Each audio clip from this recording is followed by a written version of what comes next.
नवंबर 2022 को चंद्रग्रहण था। आप में से अधिकतर लोग इसके बारे में जानते ही होंगे।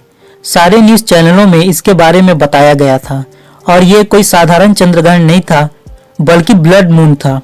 और ब्लड मून का संबंध सीधे सीधे यीशु के आगमन से जुड़ा हुआ है और यीशु ने हमें इस बारे में मत्ती रचित सुसमाचार अध्याय 24 के 29 में बताया है।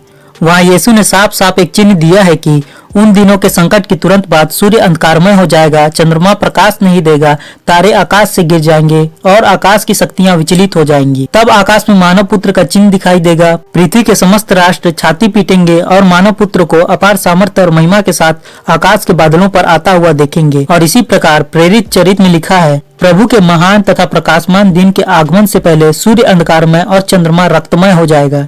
यहाँ साफ साफ बताया गया है कि जब यीशु आएंगे उससे पहले बहुत से चिन्ह हमें अपने आसपास दिखने लगेंगे और उन्हीं चिन्हों में से एक है ब्लड मून, जो 9 नवंबर 2022 को दिखा।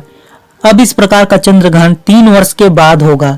ये अजीब है क्योंकि 7 वर्षों के महाक्लेश काल को 3.5 वर्षों में बांटा गया है और बाइबल के एक्सपर्ट बताते हैं कि हम एक नए सीमिता साइकिल में प्रवेश कर चुके हैं। सीमिता साइकिल 7 वर्षों का होता है, जिसमें 7वां वर्ष बहुत महत्वपूर्ण होता है।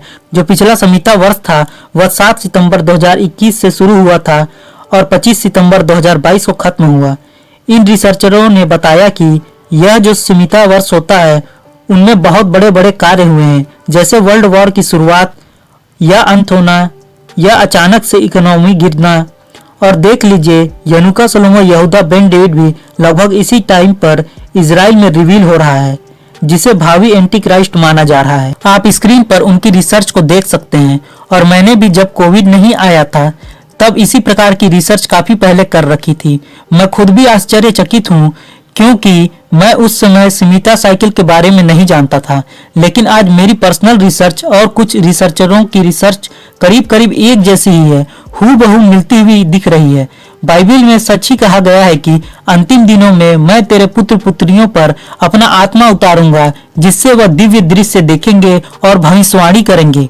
और डीजीएस दिनाकरन ने भी करीब करीब इसी टाइम फ्रेम को यीशु का आना यानी रैप्चर का समय बताया था।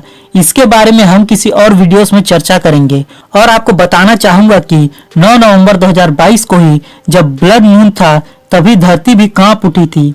इस घटना की व्याख्या वैज्ञानिक अपनी अपनी तरह से करने में लगे हुए हैं, लेकिन आप जानते हैं ये ट्रेलर है हमारे यीशु मसीहा के आने का, क्योंकि मत्ती 24 में कहा गया है यीशु के आने से पहले युद्ध होते रहेंगे, अकाल होंगे, महामारियां आएंगी और भूकंप होते रहेंगे।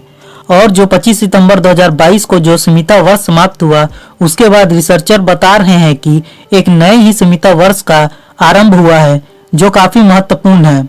और जैसी परिस्थितियां यरूशलेम में बनती दिख रही हैं, यह माना जा सकता है कि हम एक टर्निंग पॉइंट पर हो सकते हैं। मैं आप लोगों से यही कहूंगा, अपने सैल्वेशन के साथ खिलवाड़ न करें, क्योंकि यीशु अब कभी भी आ सकते हैं।